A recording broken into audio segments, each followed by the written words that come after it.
The Skaven, a wonderful race of the worst beings possible, led by a council of somehow worse rats, and then topped off by worshipping a god that's even more the worst. Every last one of them is a monster, and out of all the ones you can say to have something resembling decent qualities, which can be counted on one hand, none of them would make the Skaven an actual good person. These quote-unquote virtuous rats might appreciate other Skaven as a tool, but not really as a being. And for most of them, the Skaven by your side isn't a comrade to appreciate and watch your back, he's a threat to be wary of, and if you can help it, shove in the line of fire. Or even better, have him killed well before you reach the front lines. There's plenty of ways to achieve this. Having him implicated in a plot to overthrow another important Skaven is a great way to get rid of your rivals, and if that or any other clever schemes fail to work, you can always just stab them. But that's hardly productive. Offing a rival only gets rid of things. It gets rid of the rival, but also any use you can wring out of them before they die. Why not use them as target practice for a new weapon? Or better yet, have him hold the weapon. At the experimental stage, it'll probably blow up and leave the living target unscathed.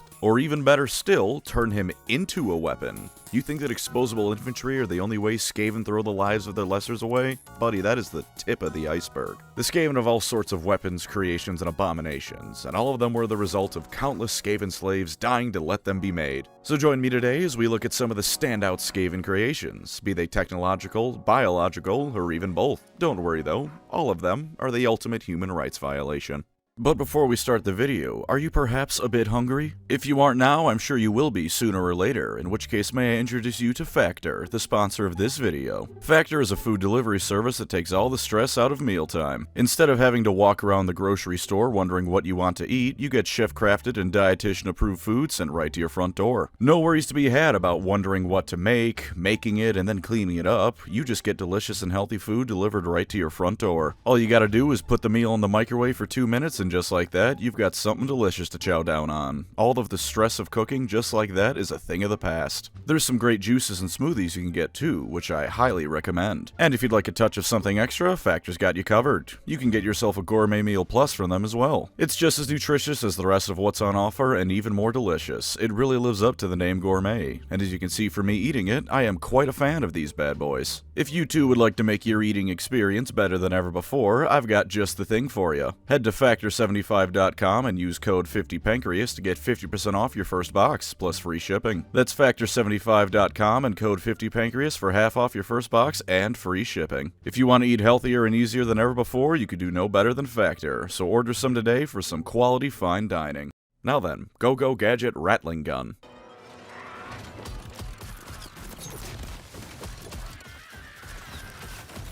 As with most things, we're going to work our way up to the more phenomenal ones. And in fact, we're going to start with an invention that's so low-key it doesn't necessarily harm anyone. That's right, there's a Skaven invention made without murder in mind. Still malice in mind, of course. That's a constant. The Far Squeaker, also known as the item that any images of are going to just have to be pictures of cell phones or some shit for almost the entirety of this section, because art does not exist. The Far Squeaker is just a phone. It can be big, it can be small, but it is just a phone, which if I remember correctly even had a FaceTime function in a Gotrek and Felix novel. Invented by Clan Scryer, like most things on this list, the Far Squeaker is used for instant long-distance communication over any distance of the Warhammer world. It is just a cell phone. It is of course still made with malice in mind, because if the Skaven are making long-distance phone calls, they are setting up for an invasion or some other dastardly scheme. They're not inviting each other out to dinner. And because it's powered by Warpstone, as all things Skaven are, it's unstable as hell. If memory serves, the one Thanquol used blew up, which was somewhat to his relief because it meant the Council of 13 was done chewing him out for being himself. It can also apparently communicate across the multiverse, because when the Skaven used one during the end times, they accidentally talked to the Eldar.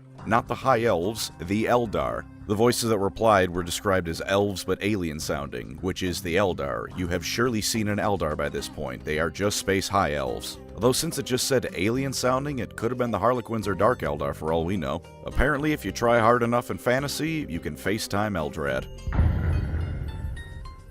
Pretty much everything in this category is going to be made by Clan Scryer. First off is the humble rattling gun. The Rattling gun is exactly what it sounds like. Imagine a Gatling gun, but the person at GW who designed this was probably giggling the entire time they were pitching it to everyone else with a name like that. What you do is you get one rat to hold the ammo and reload the thing, one rat to hold the gun itself and the crank, and then they point vaguely in the direction of the enemy and start firing. It can fire about 100 or so rounds a minute on average, which is actually a decent bit slower than the original Gatling gun, which based on a glance at the first page of Google, could fire about 200 to 300 rounds a minute. Given that fantasy is set in an era of pike and shot weaponry, this thing might as well be the barrel of an A-10 Warthog for the amount of it's putting out. The original Gatling gun also didn't have the advantages of being able to be carried by hand, nor did it fire bullets of solidified hell energy at people, so there's also that benefit. A single Rattling gun is the sort of thing that could in theory destroy an entire platoon of another faction's standard infantry, and for once I will say this is the sort of thing that even the elves can't just deflect away from themselves. Can they deflect the first bullet? Oh yeah, sure. Swordmasters of Hoeth are cracked.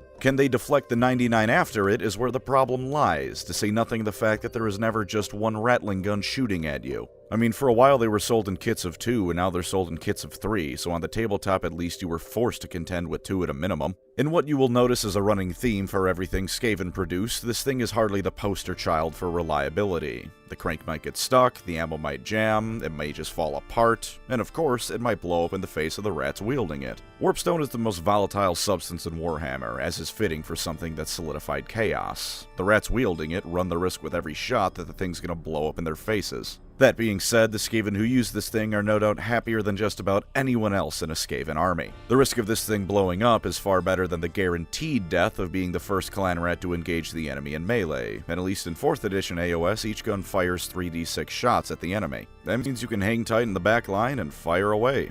It is a shame that you can't overcharge them anymore, though. That was a fun mechanic that gave the Skaven more flavor, which is presumably why it got cut. Anyone who complains about the issue of that being unbalanced can go to hell. No one plays Skaven for their competitive status. We play Skaven because funny rat guys. There are 2 main other variants of the Rattling gun, which is pattern repeated for another weapon we'll be talking about. The first is the Rattling Warp Blaster. It's a Rattling gun on a little wheeled platform pushed around by other Skaven while one of them sits on a chair and shoots. This thing, thankfully, does still have the more Warpstone bullets ability that normal guns have had taken away from them, which means you can double your shots if you don't mind the possibility you'll blow up. You should be doing this at every possibility, because even if it blows up, you both doubled your firepower and had a fun time doing it. The final variant comes to us from Vermintide, where a single Storm Vermin can hold 1 rather than requiring 2 rats to carry it. It does far less damage than a normal Rattling gun, but as a trade-off, only 1 rat needs to hold it. That rat is more mobile, and it fires far faster. Using one of these well in versus mode can either pin an enemy team down while someone else moves into position, or if you line your shots up right, you can mulch through their health after enough time. Rattling guns are overall probably the Skaven weapon that puts the user at the least amount of risk, and they're probably, again, the happiest weapons team around. Out of all the ways a Rattling gun can break, I'd wager they have the least destructive potential ways to do so. A jammed gun doesn't always just explode in your hands. A jammed flamethrower is perhaps worse, given Skaven engineering. Speaking of flamethrowers though, warp fire throwers. These are one of several weapons that came about because the Skaven really despise having to deal with dwarfs. A dwarf has thick armor at even the lowest of ranks, and certain units like Ironbreakers are wearing Gromrel armor which can deflect a clan rat's rusty sword he found in the garbage with ease. But as it turns out, warp fuel can melt dwarf beams with incredible ease, and even if it doesn't, a warp fire thrower can cook an entire line of dwarf infantry inside their armor. Warp fire throwers are often used to break up defensive positioning, similar to stories of US Marines clearing out Japanese bunkers with them during the Second World War. Unlike real-life flamethrowers, however, warp fire throwers operate on Call of Duty logic. To be clear, I am no weapons expert, but as I understand it, shooting a flamethrower is like shooting a car's gas tank. Real life isn't Hollywood, so it probably isn't going to explode. Especially with a flamethrower, there's a process that needs to happen before you can shoot fire at someone. But warp fire throwers are made by the race with very lax health and safety protocols and powered by the ever-present Warpstone. If an Imperial Rifleman gets a lucky shot off, he can start a chain reaction across a unit of these things that leaves them all dead. Nevertheless, this is once again seen as a better option than being a melee clan rat, because at least you're distance a bit away from the enemy, burning them alive. They fail all the time and kill their operators as often as the enemy they kill, but they're so effective when they work that no one's gonna care about that. Let loose with the fires of hell and pray to the horned rat he isn't gonna find you exploding funnier than the enemy being lit on fire. As with the Rattling Gun, there's also a one-handed variant in Vermintide, and in another similar vein, you can't overcharge it at the risk of blowing yourself up in Age of Sigmar anymore because Skaven players are oppressed. This thing in Vermintide Versus can also be a brutal killing machine, although I have to say I much prefer the Rattling Gun. The Warp Fire Thrower does more damage and can hit the entire enemy team if they're grouped up, but you have to get closer to the enemy to do that. I'm playing a Skaven, man, I don't want to do that. I want the other assholes on my team to be up close and personal. All of these weapons so far have one big problem though, and it's that they're bulky and obvious weapons that can be dealt with by taking cover. There's no disguising a Rattling Gun, it's pretty obviously a gun, even if the specifics of it might be beyond the infantryman looking at the thing. Get behind a big enough dirt mound when it fires and you're good. Even a Warp Fire Thrower can conceivably be blocked with strong enough materials. If you're behind a metal wall and some asshole fires a flamethrower at you, you're probably fine as long as you aren't in some small metal cube that'll cook you alive. Don't take cover inside the brass bowl and you're good. But you know what everyone needs to do no matter who they are or where they are? Breathe. Enter the second weapon great for murdering dwarfs in particular, the Poison Globe. It's honestly the least complicated invention on this list. It's just a glass ball filled with poison gas. The Skaven who throw it at the enemy wear gas masks and protective clothing, but the poison can still kill them. And yes, this thing is normally thrown. Isn't that the best kind of chemical weapon? The kind where you just huck it and hope the wind isn't blowing in your direction? Because as you could expect, aside from the glass ball this thing is contained in being as fragile as, well, glass, this weapon can be defeated by a strong gust of wind. That being said, and while the clothing of a globadier is very obvious and recognizable, there's only so much that can be done if conditions favor the rat. You need to breathe. The poison globe turns the air to poison. Maybe you think you can hold your breath, but if you're in active combat, you're probably going to be huffing and puffing from the exertion. And if you think being in close quarters combat with the other Skaven means they aren't going to throw the globes at you anyway, you're a damn fool. And if you're in an enclosed building, just forget about it. In one of the Gotrek and Felix books, a dwarf is in an outpost and hesitates to call the alarm because he knows it'll be certain death from the Skaven all around him. He does so anyway because he's a true Dowie, and then his little cutscene ends with poison filling the room, if I remember correctly. It's warpstone-based poison too, because of course it is, so even if you somehow survive, get ready to mutate a little bit, buddy. Since the crucial flaw of this weapon is that the range is however far some malnourished rat can throw it, the Skaven decided to come up with a way to improve upon the design. Their solution was the Poison Wind Mortar. While this is another weapons team, and therefore requires two Skaven to wield effectively, this is made up for with a far greater range and payload. A mortar can fire farther, and you can jam as many globes down the barrel as fit in it.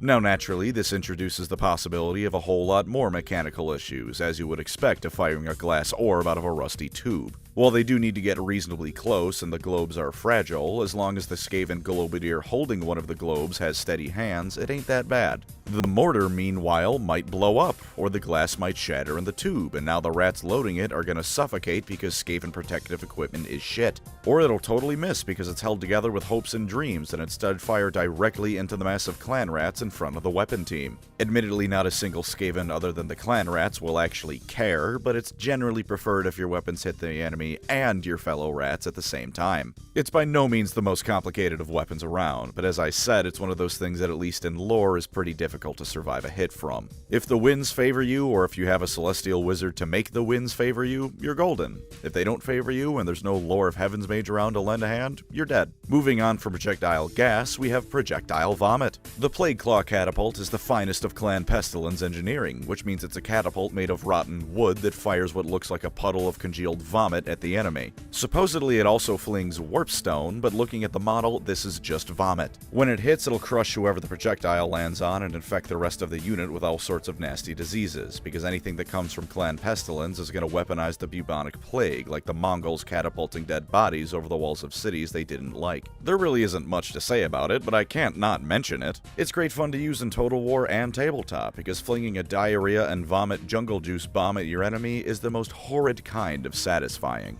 From the same modeling kit that makes this thing, you can also make the Warp Lightning Cannon. Clan Scryer is a very advanced group of beings, horribly evil or not, and as such they can make some dreadfully terrifying things when they put their mind to it. This is one such thing, because in the setting where the average tech level ranges from medieval times to slightly beyond the Renaissance, this thing is an energy beam cannon. Firing a concentrated beam of warp lightning into the foe, this thing will obliterate most everything that it touches. In spite of best being used against large creatures in Total War, on the tabletop and AOS, this thing is pretty good against everything. 2d6 auto-wounding on hit attacks can ruin the day of a whole lot of things, and you get a guaranteed extra attack if you babysit it with a Scryer hero. Doing so, granted, means it might blow up, but once again, we are Skaven players here. Take your sensitive ass back to the cities of Sigmar if a little tomfoolery is too much for you. If you think a laser cannon seems excessive, then consider that during the end times, Claw built one large enough to destroy the moon Morslieb. Just shattered it like glass. God bless that insane rat scientist. And the final Scryer piece of true overkill we have is the Doomsphere. It's a nuclear bomb, that's it. It's powered by warpstone, it's about as stable as a Skaven nuke sounds like it'd be, but it is just a nuclear bomb. One was planted under Altdorf, but it was disarmed, and in Total War you can drop them on people at your leisure if you choose Claw as your starting legendary lord. Remember, the Skaven exist in a fantasy setting. To round us off, here's a bit of a lightning round. A Warplock Jizail is a sniper rifle, that's all you really need to know. A Warpvolt Scourger is similar to a Warp Lightning Cannon, but leans more into the lightning than the energy blast side of things. And the Warp Grinder is a big drill a weapon team of rats can use. On the downside, you have to get into melee range with it. On the upside, I've seen Gurren Lagann. God only knows what can happen if the Skaven discover how to manifest spiral energy.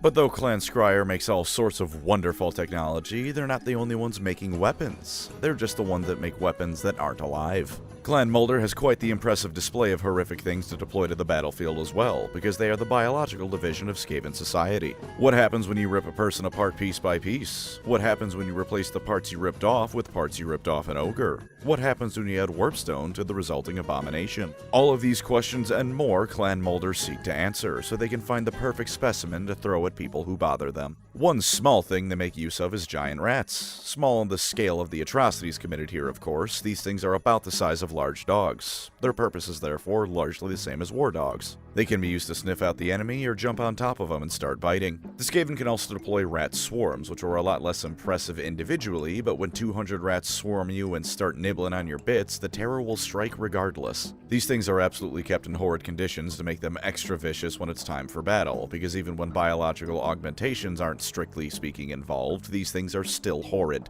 There's also the wolf rat variant, which is a cross between a rat and a wolf, at least in appearance. Same general purpose as a war dog, though. From there, if you get a big enough rat, you get a brood horror. If a giant rat being experimented on mutates enough and eats the rest of its litter, you get one that's the size of a truck that Clan Mulder likes to use as a mount. The most famous thing they've made is easily the rat ogre, or as I blurt out when I'm getting jumped by one in Vermintide, the roger. A roger is not necessarily made by crossing an ogre with a Skaven, although that has certainly happened. Covered in stitches and bulging with muscle, they look like if Frankenstein had a theming of rats. Unrelated, but piss off person who's about to comment about how it's Frankenstein's monster. Victor Frankenstein made the monster, and you take your parent's last name. The monster only having the one parent, his name is therefore Frankenstein. With the strength of an ogre and rage instead of actual thought, these things are a bitch and a half to contain and transport, and even more of a bitch to fight. They're one of, if not the single most exported creation Clan Mulder has to offer, because everyone wants to throw these things at their enemies. Sometimes an enterprising Master Molder will graft weapons and armor to the thing, and no, I don't mean suit them up, I mean bolt metal plates to them, and if they're feeling real spicy, they can make a Bonebreaker Rat Ogre. These things are often used as mounts by warlords, at least in Total War, and they're easily able to crush through entire formations of units on their own. Moving up the Roger hierarchy, we have the mighty Stormfiend. It's not always that the Skaven fight each other. They do sometimes cooperate, even if they're cooperating with the intent of either using the end product against one another or trying to take the credit for the group project all to themselves. In one such case, Clan Scryer and Mulder looked at a rat ogre one day and thought, what if it had a gun? And that is how we got Stormfiends. Initial testing was a bit of a swing and a miss because while rat ogres certainly don't lack for strength, they aren't the most intelligent of creatures. They're somewhere between a brick being thrown through your window and a man tweaking out on meth on the IQ scale. Attempts to make the rat ogre itself smarter, however, failed on just about every front. It either didn't work or killed the creature, which is just a worse way of not working because now you only have a big corpse left for your efforts. Eventually, Throt the Unclean got things to a point where the beast did become smarter, but it also became less violent, which is also a complete failure.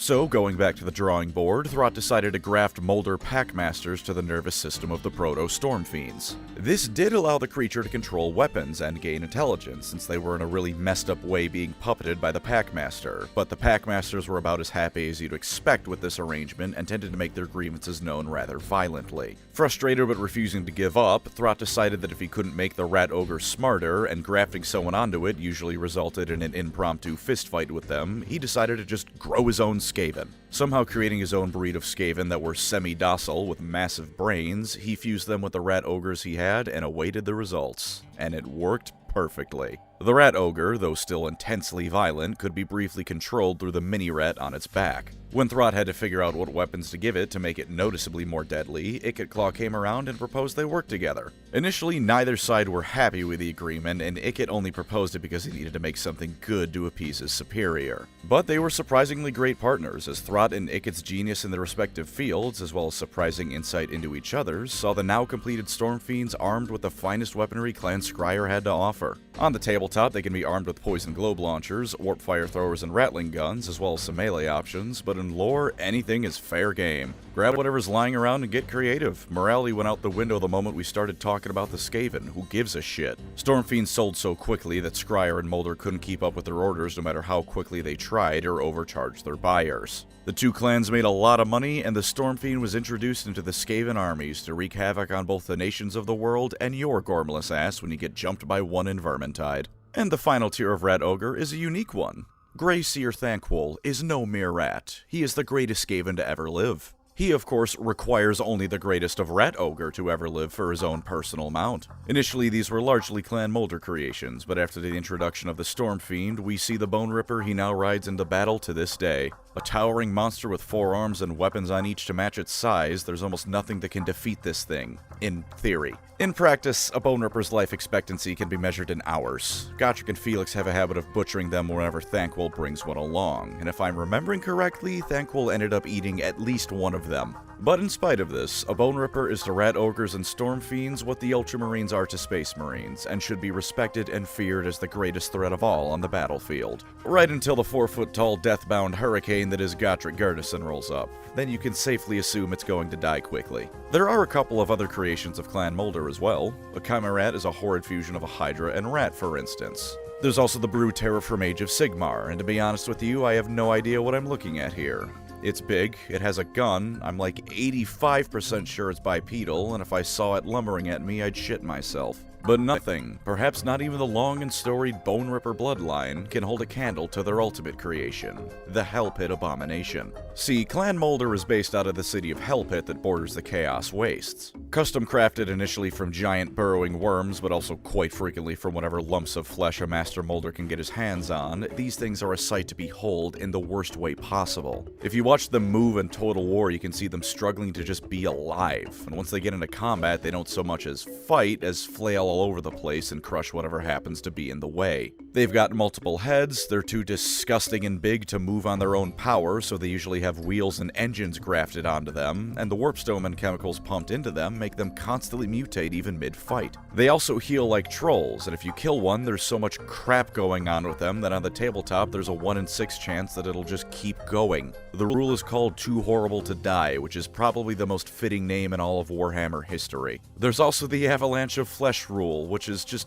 horrible mental imagery. Hell Pit Abominations as models are rather tragically small nowadays compared to how the game has progressed. If there's anything in the Skaven range that still drastically needs an update, it's these bad boys. These things in Total War can fistfight dragons. They should be at least the size of an Imperial Knight in my opinion. Maybe they can make 2 versions. Keep the present one as a lesser version, and the new and improved model can be the Hell Pit Atrocity or something like that.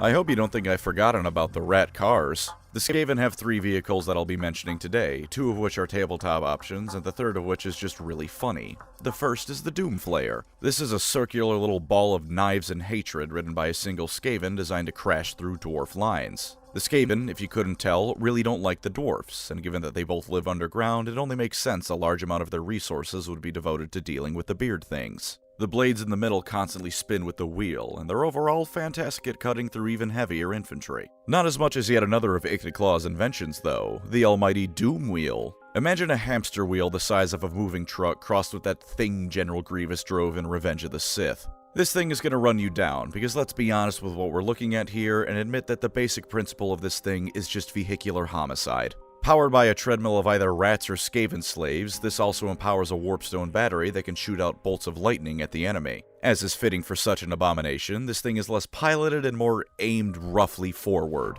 These things can get stuck in the mud, spin in circles, or just fall apart, leaving the rat piloting it zooming forward at 60 miles an hour like a Looney Tunes character falling off a cliff. Sometimes they just stop because the rats and or slaves running to power it get tired, and once they stop, they're not starting again, so if the enemy has been thoroughly routed, that crew is getting executed. None of this matters. They do not exist for long-term engagements. They do not exist with the rider's safety in mind. They exist to go forward, rip apart an enemy line, and then if they're lucky, fire a laser into it for good measure. And the mighty Doom Wheel is unmatched in this field as a war machine. And our last creation, the pinnacle of Skaven technology, is a piloted artificial comet. The entire Vortex campaign from Total Warhammer 2, where the twin-tailed comet shone in the sky and all the factions raced to take control of the Vortex and Ulthuan because of it? Yeah, it was just a rat they flew into space to create a fake comet. They tricked everyone from the elves to the lizardmen with Sputnik from Wish. God, I love these fucking rats. And those are the main highlights of the Skaven's creations. And remember folks, just because it's alive doesn't mean it isn't a weapon. Thank you as always to my wonderful channel members. You are the warpstone to my Skaven creation, the beating malicious heart of this incompetent malicious channel. If you'd like to support the channel, feel free to subscribe or become a member. Either way, thank you for watching and take care out there.